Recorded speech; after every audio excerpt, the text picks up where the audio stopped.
आता मी आलेली आहे पुणे महानगरपालिकेतील या एरियामध्ये आणि इथे जर आपण बघू शकता तर बरेच बस स्टॉप्स आहेत, कारण इथे मनपाचा बस डेपो आहे. आणि जसं आपल्याला माहिती आहे की पुणे महानगरपालिका ही एशिया खंडातील एक श्रीमंत महानगरपालिका म्हणून ओळखली जाते. इथे बरेच बस स्टॉप्स आहेत, बऱ्याच बसेस आहेत, पण तरीही आपल्याला कुठे ना कुठेतरी असे प्रॉब्लेम्स बघायला मिळतात की जे आपल्याला एका व्हिजिटमध्ये दिसत नाही. आणि त्यामुळेच आज आपण जाणून घेऊया की इकडे जे रोज नागरिक ट्रॅव्हल करतात त्यांना नेमका कुठल्या पद्धतीच्या समस्यांना तोंड द्यावं लागतं हे आपण आता जरा विचारूया. आणि बसेसमध्ये तुम्हाला काय प्रॉब्लेम जाणवत आहेत पुण्याच्या तेही सांगा. मी हितेश आहे, मी धुळेवरनं आलेलो आहे. मोस्ट ऑफली प्रॉब्लेम तर काही जाणवत नाहीये, पण मग तरी काही बस ना बंद पडून जाता मध्येच, तो मोठा प्रॉब्लेम आहे पुण्यामध्ये. आणि मला असं वाटतं की लवकरात लवकर जेवढ्या पण बसेस आहेत ना तेवढ्या इलेक्ट्रिक बनाव्यात, कारण की जे पोल्युशन आहे पुण्याचं ते खूप होतंय दिवसेंदिवस. त्याच्यामुळे इलेक्ट्रिककडे वाटचाल करावी असं माझं मत आहे.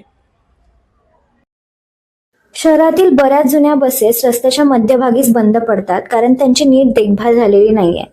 याच बसेस नंतर प्रदूषणाचा स्तर उंचावतात. शेवटी नागरिकांना याच बसेससाठी मोठ्या मोठ्या रांगांमध्ये वाट पाहावी लागते आणि रोजच्या प्रवासामध्ये अनेक अडथळे तयार होतात. असे खूप वेळ उभं राहून प्रवाशांच्या चेहऱ्यावरती अस्वस्थता जाणवते. शाळा कॉलेजला पोहोचण्याआधीच प्रवासी थकून जातात. आणि मी फर्ग्युसन कॉलेजची विद्यार्थिनी आहे. मला तरी वाटतं की मेंटेनन्सचा हा बसचा इश्यू खूप मोठा आहे, कारण बस मेंटेन अजिबातच राहत नाहीत.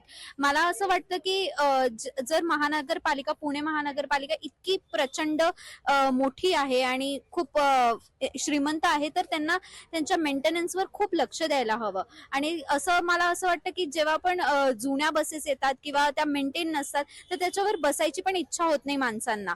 आणि त्यातल्या त्यात इतकी गर्दी असते का बरं? कारण बसेस वेळेवर येत नाही, तर माणसांना खूप उभं राहावं लागतं, वाट बघावी लागते. आणि मग नंतर त्यांना जेव्हा बस मिळते त्याच्यानंतर त्यांना खूप त्रास होतो बसमध्ये बसायचा. आणि मग तर मेंटेनन्सचा इश्यू खूप मोठा आहे.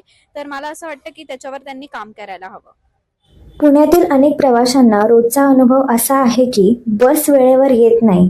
उशिरा येणाऱ्या बससाठी प्रवासी रस्त्यावर धावतात, घाईगडबड करतात आणि अनेकदा गर्दीत अडखळतात. वेळेवर बस न मिळाल्यामुळे प्रवाशांचा वेळ वाया जातो आणि रोजच्या प्रवासात अडथळा निर्माण होतो. ही परिस्थिती प्रवाशांमध्ये अस्वस्थता आणि नाराजी वाढवते. ही वाहतूक परिस्थिती ताबडतोब सुधारणा दर्शवते. मेरा नाम दिव्या है, मैं फर्गुसन कॉलेज की स्टूडेंट हूँ और मैं यहाँ पे 2 साल से रह रही हूँ. और मुझे लगता है यहाँ की बस की हालत बिल्कुल भी ठीक नहीं है, क्योंकि यहाँ पे बस में बहुत ज़्यादा भीड़ रहती है और उसकी वजह से थोड़ी बहुत लड़ाइयाँ भी हो जाती है बस की सीट के लिए. और बस स्टॉप पे भी बहुत सारी भीड़ें रहती है कि बस में चढ़ने के लिए, पर बस में कई लोग चढ़ नहीं पाते, उसकी वजह से बहुत धक्का मुक्की होती है.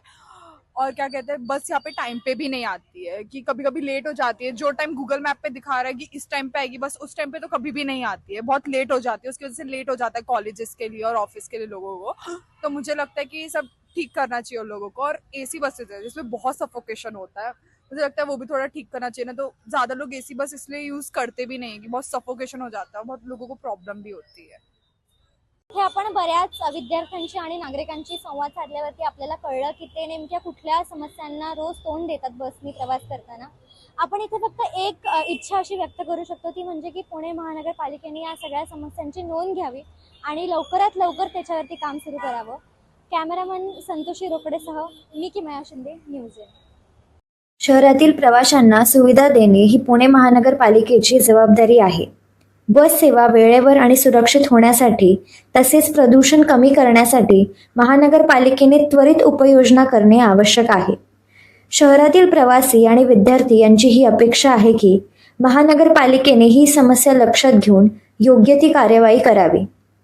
अशीच आशा पुणेकरांना आहे की सार्वजनिक वाहतूक व्यवस्था सुधारण्यासाठी महानगरपालिका पुढाकार घेईल.